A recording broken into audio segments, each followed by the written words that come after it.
On se retrouve avec la suite de notre section 5.2. Maintenant, on va parler des propriétés de l'intégrale définie. Et là, évidemment, on parle de propriétés, quelques propriétés, là, pas toutes. Il y en a beaucoup, les propriétés de l'intégrale définie. Nous, on va en voir deux pour l'instant.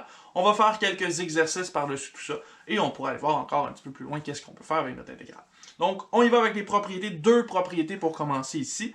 On se donne f de x et g de x, deux fonctions. Et on se donne k, qui est une constante. Donc k, ça peut être n'importe quel chiffre. À ce moment-là, on va se donner les deux propriétés suivantes. Premièrement, l'intégrale de a à b de notre constante k fois notre fonction f de x dx.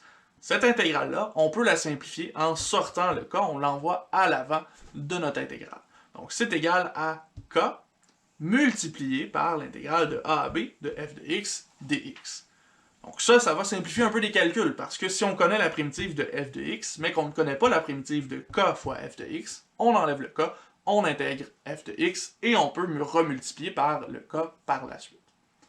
Ensuite, en 2, on a la propriété suivante, l'intégrale de a à b de f de x plus ou moins g de x dx. Ben ça ici, notre plus ou moins, on peut le séparer, j'ai oublié d'écrire le moins ici, mais on peut séparer notre addition, notre soustraction en deux intégrales. On va avoir l'intégrale de a à b de f de x dx, plus ou moins l'intégrale de a à b de g de x dx. Ça va nous permettre d'aller travailler seulement une fonction à la fois et de ne pas avoir à traiter la fonction au complet. On est capable de faire ça directement pour chacune des sous-parties. Donc on y va maintenant avec l'exercice 5.5. Je sais que la disposition a changé, je suis désolé, ma caméra est morte en plein milieu de mon exercice, donc on va recommencer, c'est pas plus grave que ça, et ça me donne plein d'espace en plus pour le résoudre. Donc, exercice 5.5, je veux évaluer l'intégrale suivante, l'intégrale de 1 à 4, de 4 sur x carré plus 2x à la 3 dx, et je me rappelle que x à la n plus 1 sur n plus 1, c'est une primitive de x à la n. On a fait ça dans notre dernière vidéo, c'est un des résultats qu'on a pu utiliser pour aller chercher des primitives, et maintenant on va pouvoir l'utiliser pour résoudre des intégrales.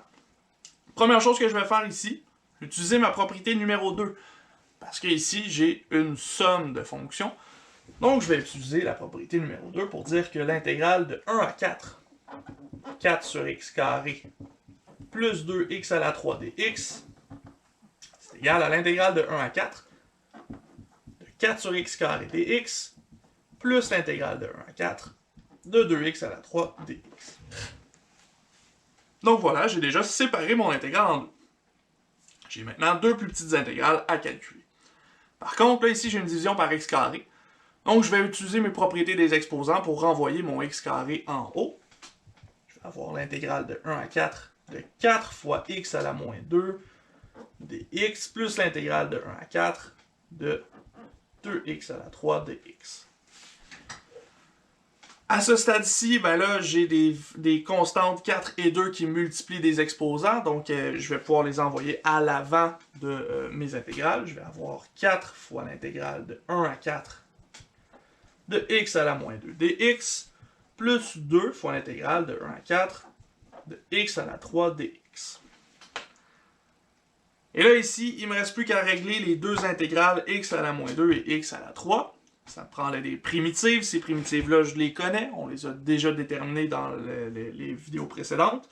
Donc, ce que je vais faire, c'est aller utiliser la primitive qui est ici. Les primitives qui sont ici associées à nos deux puissances qu'on a de chaque côté.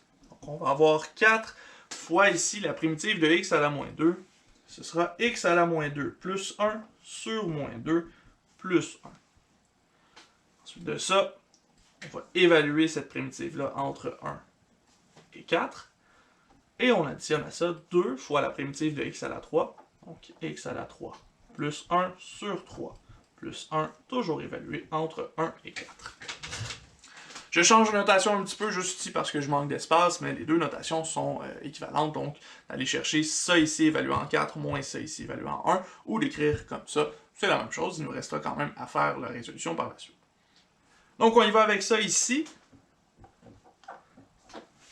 Ma première primitive, x à la moins 2 plus 1 sur moins 2 plus 1, ben ça ici, je vais changer un petit peu mon exposant pour que ce soit plus clair. X à la moins 2 plus 1, c'est x à la moins 1. Moins 2 plus 1, c'est moins 1, toujours évalué entre 1 et 4. Et on additionne à ça x à la 3 plus 1, c'est x à la 4, divisé par 3 plus 1, c'est 4. On a un 2 en avant, il ne faut pas l'oublier. Et on évalue entre 1 et 4. X à la moins 1 sur 1, ben là, ça ici, je vais pouvoir le changer. Je vais pouvoir envoyer mon X en dessous. On va avoir 4 fois moins 1 sur X, évalué entre 1 et 4, plus 2 fois X à la 4 sur 4, évalué entre 1 et 4.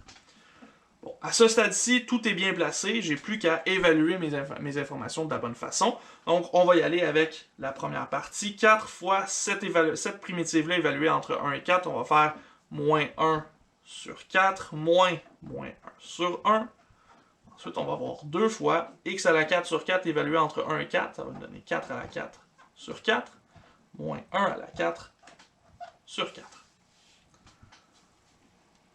Il ne nous reste plus qu'à évaluer ces calculs-là ici. Donc là, ici, on va avoir 4 fois moins 1 sur 4, moins 1 sur 1. Donc ici, les moins vont s'annuler, il va nous rester plus 1. Et de l'autre côté, 4 à la 4 sur 4, ben ça c'est la même chose que 4 à la 3. Hein? Je pourrais simplifier un exposant ici et obtenir 64. 1 à la 4 sur 4, ben c'est tout simplement un quart. Moins 1 sur 4 plus 1, il va me rester 3 quarts. Et de l'autre côté, 64 moins 1 quart, ben là ici, 64 moins 1 quart, ça va me donner 255 sur 4. Je peux faire mes simplifications. 4 fois 3 quarts, ça me donne 3. 2 fois 255 sur 4, ça me donne 255 sur 2. On met ça ensemble, on va avoir 261 sur 2, qui sera égal à 130,5 unités. On n'a pas précisé si on faisait de l'air ou si on faisait un calcul différent, donc on y va avec des unités. Et là, faites super attention dans votre menu, dans vos notes de cours, là, je sais que c'est pas la même réponse parce que on est passé de l'étape ici à l'étape en dessous en changeant le signe de plus pour un moins. Je sais pas qu'est-ce qui est arrivé, là, c'est une bulle de cerveau, c'est pas grave. Changez ça pour un plus et ça donne 130,5 unités, effectivement, et non pas moins 128, là, je pense que ça donnait dans les notes de cours. Donc, assurez-vous que vous avez effectivement la bonne valeur ici. Ceci étant dit, ça fait le tour de l'exercice 5.5. J'aimerais quand même faire l'exercice 5.6 aussi avec vous. Ça va nous amener à calculer l'air sous la courbe et ensuite de ça, on pourra aller voir qu'est-ce qu'on peut faire du point de vue physique avec le déplacement d'une particule, notamment avec la vitesse et la position. Donc maintenant, exercice 5.6, on va aller vérifier premièrement que sin de 3x, c'est une primitive de 3 cos de x. Donc là, on se déplace dans une situation particulière, on n'a plus de puissance de x, on est arrivé avec des fonctions trigonométriques. Intégrale de fonctions trigonométriques, ça va nous arriver et on est capable de les solutionner de la même façon que ce qu'on a fait. Il suffit de trouver des primitives. Donc ici, sin de 3x, est-ce que c'est une primitive de 3 cos de 3x? Ben pour ça, ici, je vais poser que grand f de x, c'est égal à sin de 3x et que petit f de x, c'est égal à 3 cos de 3x.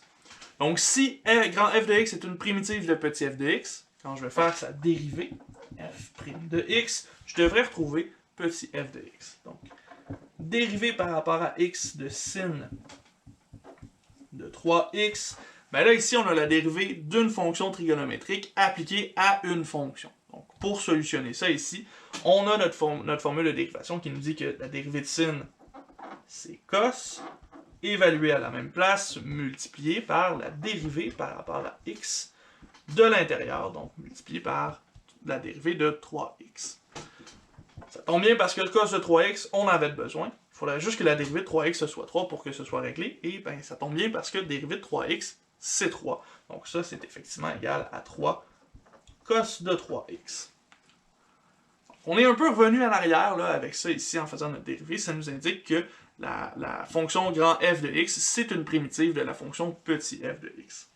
Avec ça ici, on peut faire la deuxième partie de l'exercice où on va aller évaluer l'intégrale suivante, donc l'intégrale de 0 à pi sur 6 de 3 cos de 3x dx.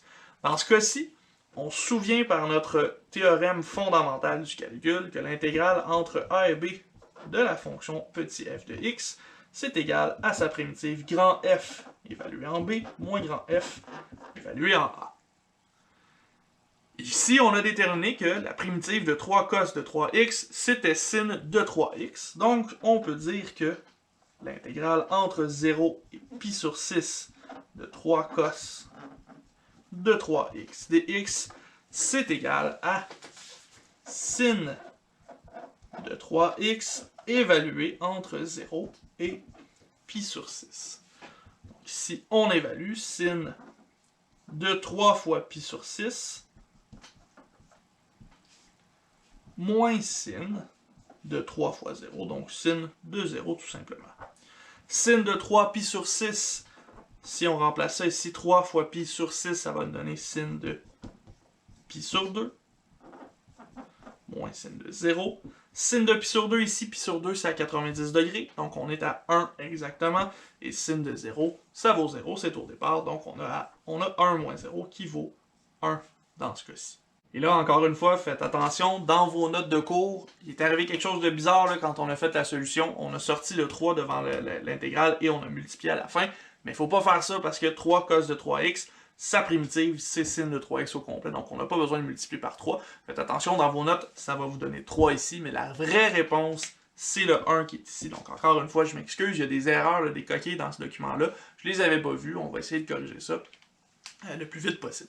Ceci étant dit, ça fait le tour de l'exercice 5.6. Il me reste un dernier exercice que je voudrais faire avec vous avant d'aller vers le déplacement d'une particule. Donc, on va faire l'exercice 5.7 ensemble. On va voir qu'avec ce qu'on a vu là, on est maintenant capable de calculer l'aire sous la courbe sans problème. C'est comme ça qu'on a introduit l'intégrale. Ben maintenant, on va la calculer avec cette aire-là sous la courbe. On y va avec l'exercice 5.7, dernier exercice qu'on fait dans cette vidéo-là. Ensuite de ça, on passera à une autre petite chose. Et là, ici, avant de se lancer dans cet exercice-là, il y a un petit rappel dans vos notes, mais je pense que c'est encore frais à votre mémoire. On se souvient que pour trouver l'aire sous la courbe, on a besoin de faire l'intégrale. C'est ce qu'on a introduit quand on a expliqué l'intégrale, c'est ce qu'on va faire dans cet exercice-là précisément. En fait, ici, on cherche à évaluer l'aire de la surface délimitée par f de x est égal à la racine de x sur notre intervalle 0,4. Si vous vous souvenez bien, c'est le deuxième exercice qu'on avait fait avec les rectangles dans la section 5.1. Et ben nous, ici, on va chercher sa vraie réponse, là, la vraie réponse de l'intégrale pour trouver l'aire complète qu'il y a en dessous de la courbe. Donc, pour commencer ici, je sais que cette aire-là, ce sera égal à l'intégrale entre 0 et 4 de la racine de x par rapport à dx. Donc à ce moment-là, je dois trouver la réponse de mon intégrale ici. Pour faire ça, ça me prendrait une primitive de f de x qui est égale à racine de x. Dans ce cas-ci, pour y arriver, je vais réécrire racine de x comme étant x exposant 1,5. Et par ce que je connais, la primitive grand f de x, ce sera égal à x à la 1,5 plus 1 divisé par 1,5 plus 1. On réécrit ça, 1,5 plus 1, ça nous donne x à la 3,5. 1,5 plus 1, c'est 3,5. Donc ici, on a 2x à la 3,5 divisé par 3.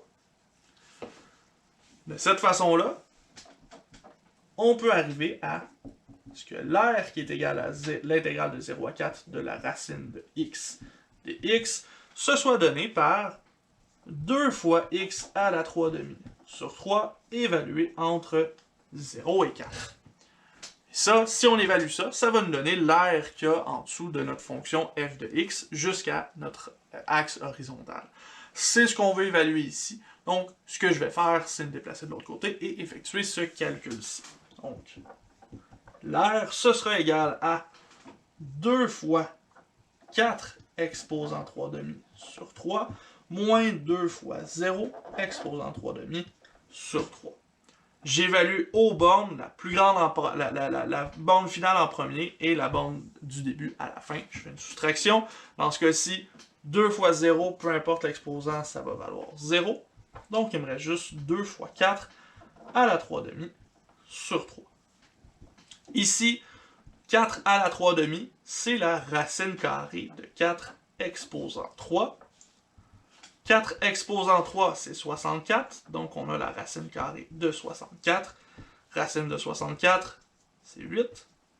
On divise tout le temps, toujours à la fin par 3. Donc 2 fois 8, c'est 16 divisé par 3. 16 tiers, c'est une réponse qui est acceptable. Si vous vous arrêtez ici, c'est bon. mais c'est aussi égal environ à 5,3 périodiques. Et ce sont des unités cette fois-ci. Est-ce que c'est carré ou est-ce que c'est simple? Dans ce cas-ci, on parlait de l'aire de la surface, donc ce seront des unités au carré. Ce que ça veut dire, c'est que à partir de ma primitive que j'ai trouvée, j'ai pu résoudre mon intégrale. Ça me donne une réponse qui est 16 tiers, et ce 16 tiers-là, ce sont des unités carrées qui représentent l'aire de ma fonction racine de x entre 0 et 4. Donc, si on faisait le petit graphique très rapidement, là, cette fonction-là, elle ressemble à ceci. Donc, imaginez qu'on se rend jusqu'à 4 ici. Ben, la zone assurée ici, ça correspond à 5,3 périodiques unités carrées. C'est ce que notre intégrale nous permet de faire ici. On est capable d'aller chercher l'aire sous la courbe exacte et précise qu'il y a en dessous de cette fonction-là. Si vous vous souvenez bien, là, dans notre section 5.1, quand on a évalué avec les rectangles, on avait quelque chose comme, je crois que c'était 6 là, ou 6, quelque chose. C'était pas très très précis, on était loin un petit peu de la réponse ici, et on allait chercher un petit peu là, de l'aire qui était erroné. On n'allait pas chercher l'aire complète comme il faut, parce qu'on n'avait pas assez de rectangles. Maintenant, avec notre intégrale, comme on a une infinité de rectangles, on est capable d'aller chercher exactement 5,3 périodiques unités carrées pour l'aire sous notre courbe. Donc, je vais m'arrêter ici pour l'instant. On a fait assez d'exercices pour tout de suite. On se retrouve dans une prochaine vidéo avec la suite et probablement la fin de la section 5.2. On va parler là, du déplacement. Donc, on va appliquer nos intégrales à un déplacement, donc la vitesse et la position d'un objet, pour pouvoir faire un lien avec la physique.